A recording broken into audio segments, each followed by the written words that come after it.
Yeah. So we're really not good.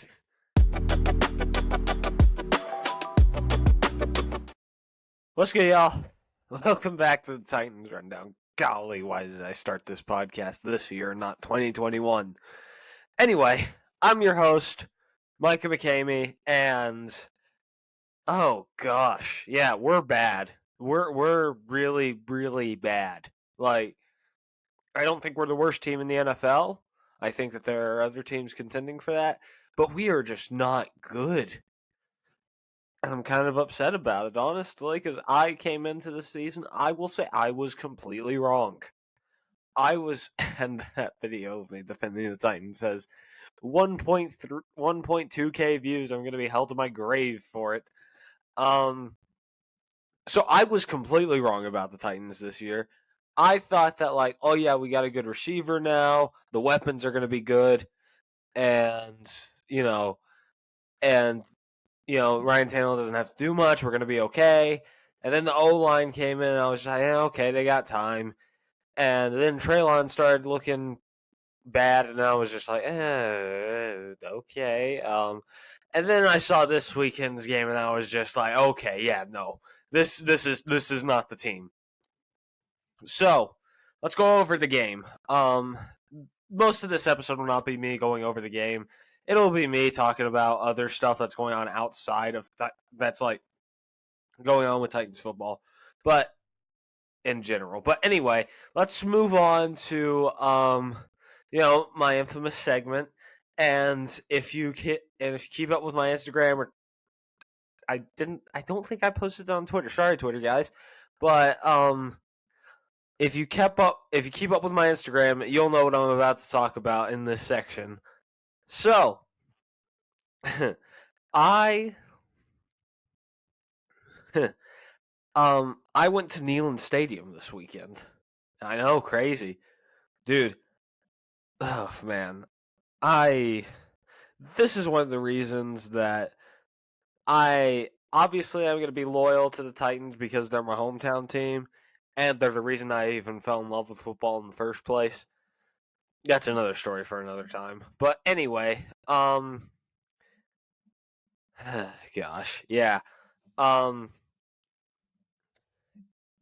stadium, Neyland, is so much more loud than our stadium. It is ridiculous, honestly, how much louder the Neyland Stadium is.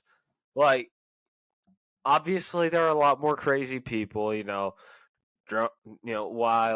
wild people that say stuff even though they don't know anything whatsoever. But yeah,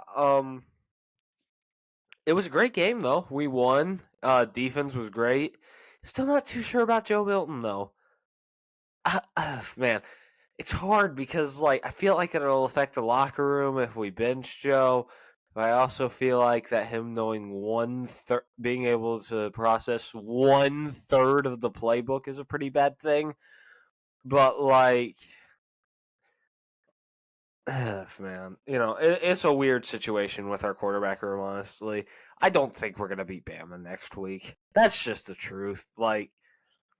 I think that we could keep it competitive, but we're not gonna beat them. Joe Milton is not the quarterback to beat Alabama. Quinn Ewers was the quarterback to beat Alabama. Hendon Hooker was the quarterback to beat Alabama. Heck, Jaden Daniels was a quarterback that could beat Alabama.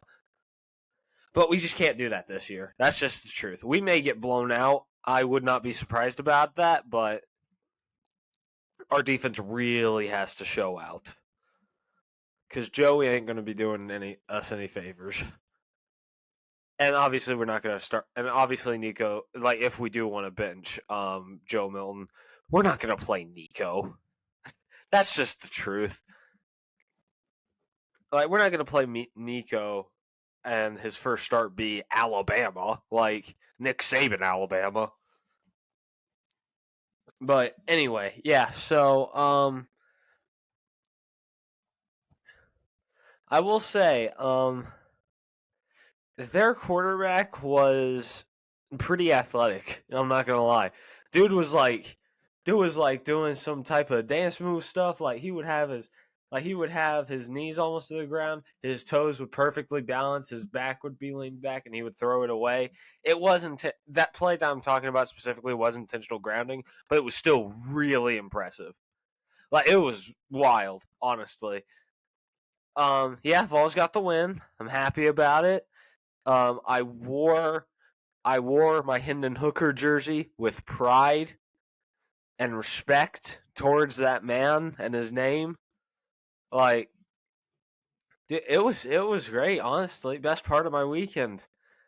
Well, I guess that I ate with my grandparents at Cracker Barrel. That was also pretty nice. But like, yeah, I hate to say that was the best part of my weekend because obviously it's still great. Don't get me wrong, but like, it's just I would rather have a Titans win than a Vols win.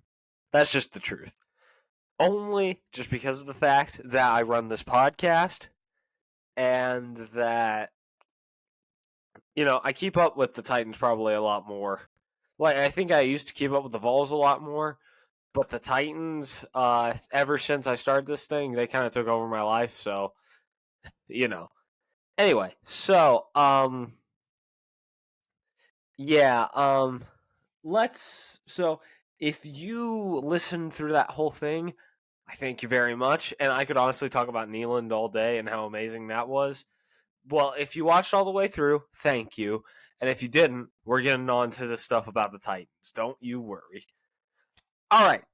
So, um, yeah. So the Titans lost. That's obvious. We played in London. Vrabel did a horrible job of planning what he was doing in London. Like we practiced for like the first half of the week, and we got there on like Thursday or Friday, and then we immediately practiced after we got off the plane. Yes, because you want to give your players rest and you want them to get used to London. Let's have an immediate practice in time that we have that is very far apart from any time in America. What? Like, I love you, Vrabel, kind of, but well, okay. I have loved Vrabel over the past few years, and I'm not going to put him on the hot seat yet, but, like, come on, man. Like, there are a lot of things that I could talk about, and I'm going to get to one of those things that really is just getting me going right now. But, like, anyway, so, defense is good. It's not like what we thought it was going to be going into the season. Like, we thought it was going to be a potentially top 5 D. It's a top 10 D.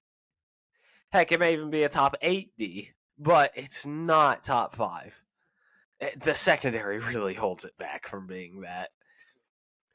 And yeah, guess who was giving up all the big plays against the Ravens this week? Yeah, if you haven't guessed by now, you've not been watching Titans football, or you've not been watching my podcast. Yeah, no, it's Kristian Fulton. He is a problem. Like, not in a good way. No, he's like, it's a problem that he's starting, and it's a problem that we don't have anyone else better. Excuse me. So, yeah, dude, man. Okay, so I think we gotta talk about one thing. I could go on a very legendary rant for the next 7 seconds, but I'll try and keep it short. Mike Vrabel came out and said, when Ryan Tannehill is healthy, he will still be our starter. Vrabes, what are we doing? You see what you have in this roster. It's not it. It's not going to get us to the playoffs. And I'll be honest, if we start Tannehill, we're going to go 8-9 or 9-8, be a mediocre team, and we're going to get a very mediocre draft pick. Now, who knows? Maybe we could trade up or something, like maybe take one of the Bears picks or something. I would be completely fine with that. But, like, gosh. So, like, so you're saying that this season is not over, which I completely agree. 2-4 does not mean that the season is over. But Vrabel, wake up! It's not 2019 anymore.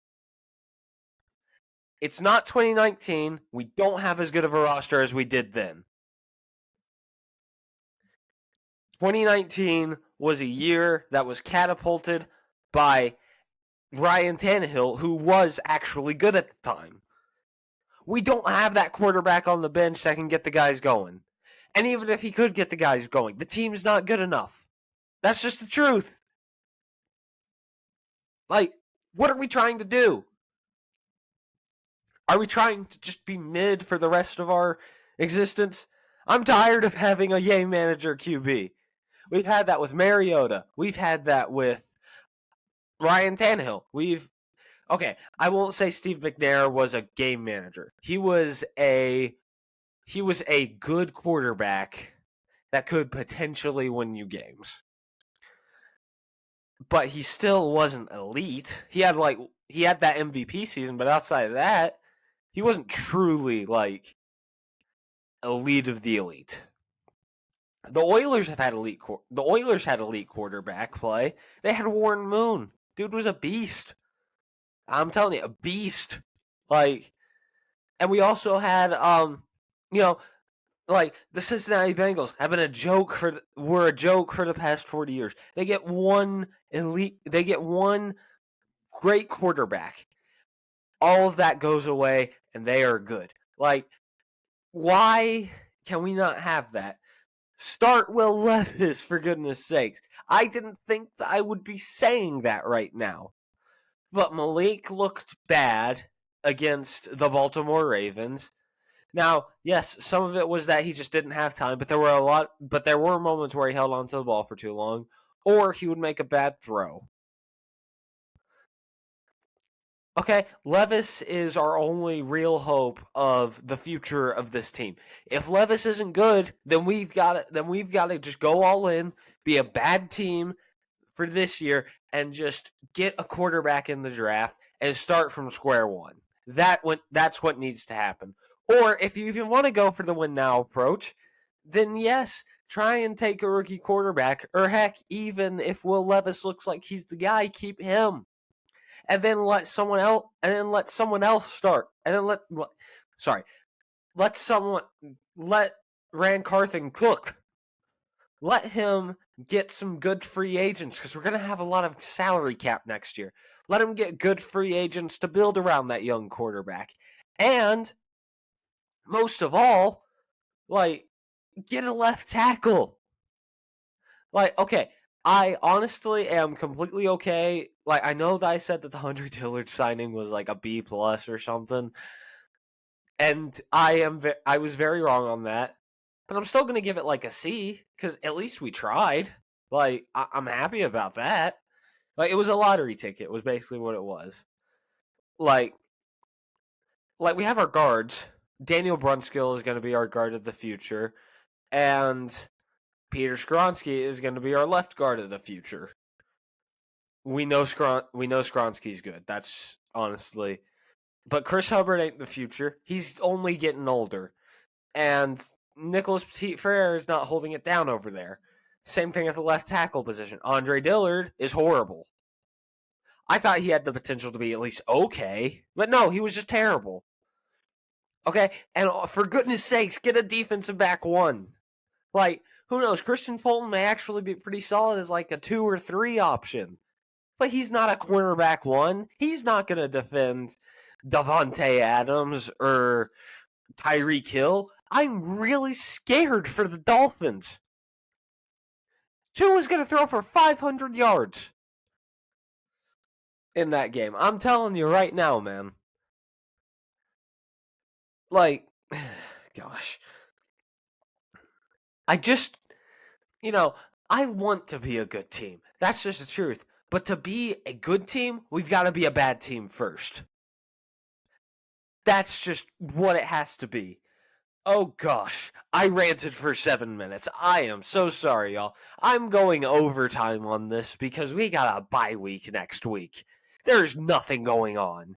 And who knows, I may talk a little bit about the Falcons. And I'm probably going to talk about the Falcons and whatever the heck I'm doing um for next week's episode or live stream or whatever it is. I'm not too sure what I'm going to do next week.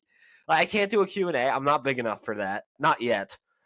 And I mean, I could live stream like a video game. Like I got Wild Card Football. Y'all have probably seen it around the internet. It's basically, if y'all know NBA Playground, it's basically that, but with football. And it's a lot like NFL Street. And it's really fun, and I could stream that. But anyway, getting off topic. So, yes, gosh. Yeah, bench Ryan Tannehill. Please. Just for goodness sakes, get it over with. Okay? Rip the Band-Aid, Vrabel. I know how much you love him. We can tell. Trust me. I still don't understand why we. I don't understand. I tried to be positive about it, but I don't understand why we drafted Will Levis. Honestly, we should have drafted a receiver, and we should have just tried to back off of the idea of drafting another quarterback. Like, if we want to, maybe sure, like 6th or 7th round, but like we should have just let Malik develop, see if he was good. He's not, and then try and go draft a good QB this year. But now we've drafted. Now if we do end up being really bad, we're probably gonna have drafted a QB 3 years in a row. That's ridiculous.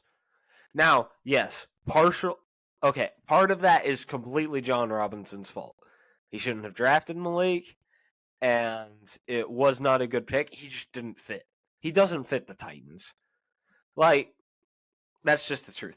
But anyway, so like, dude, gosh, yeah, y'all have heard my thoughts loud and clear about the quarterback situation. Get Tannehill out of there. Let him go sail off into the sunset, into retirement. Because I don't think, the only reason I think someone would sign him is to bring him in as a backup. But I don't think he wants to do that this late into his career. If anything, he has had enough injuries. He's probably going to retire. And I hope that Will Levis wins the job for after the bye week because that's going to be his only opportunity to start. Honestly, all year. That's the reality of the situation because Vrabel is too stubborn to move on from Ryan Tannehill. Now, I feel like that may end up costing him his job. Like his lack of awareness and looking back in the past, like, hey, these guys, the 2019 Titans were 2-4. We can still go on a streak. We can't. We can't. That team was already good. We just didn't have a good quarterback. We just didn't have a good quarterback yet. I want to tank. I want to tank really bad. Now, this is something that I don't see eye to eye on with, some of the people that I do know. But I just want a quarterback. That's all. Like, I look over at the Bills, the Bengals, heck, even the Chiefs, and I'm like, man, I want that. I want that so bad. I want a quarterback. I want him to make Tim Kelly look like a genius. I still think Tim Kelly is very good. It's just, anyway. Yeah. Whew, yeah. Y'all heard all of my thoughts about Ryan Tannehill. Now, I don't disrespect the guy. I'm very appreciative of him. He has brought me sadness, don't get me wrong. Bengals game, divisional round. But he has brought us as Titans fans great things like division titles, playoff appearances, first round buys. He's brought us things that we weren't even able to dream about with Mariota. It's just time to move on. He's getting older, his ankles are getting weaker, and we can't keep him forever. I'm sorry. Vrabel is gonna be like Vrabel is gonna be like, if he goes, I go. Like, I don't understand it. Anyway, so we got the Falcons next after the bye week. There's not that much to say about that, honestly. Like, we're probably gonna get beat. If we start Malik, we're definitely getting beat. If we start Levis, who knows? He could, because we have no clue. Like, I heard this comparison. This was a while ago with Justin Fields and Andy Dalton. Before Justin Fields was really, really looking like he wasn't going to work out. But anyway, so Justin Fields. So it was basically a comparison of, would you rather have a boring pork, barely even cooked correctly, or would you rather have the mystery dish? You know what you're getting in Malik Willis. You know you're getting a quarterback that looks scared and not ready. With Levis, you have no clue. Yes, it could be a rat's tail with a side of pineapple on pizza with a side of a rat's tail. But it could also be like a 5-star steak. You just don't know. So I feel like that we give Levis a shot. If he's bad, sure, put Tannehill back in. I don't care at this point. If we, I love how one of my posters says no whining, and I'm whining right now about the Titans. But yeah. So, gosh. So I'm still gonna go to the game, and I'm still probably gonna be as confused as I was a few weeks ago. Actually, I take that back. I truly believe that we are just not a good team. But yeah, golly, wow. That 22 minutes flew by. Golly, this is a little bit of a longer episode than I expected it to be. My apologies, y'all. But anyway, so I have Instagram, Twitter, y'all know the drill. Instagram, Twitter, TikTok. And for the people that are listening over podcast, I have YouTube. All four are known as the Titans Rundown. And yeah, that's going to do it for me. This has been a rundown of your terrible Tennessee Titans. I love y'all, and tighten up.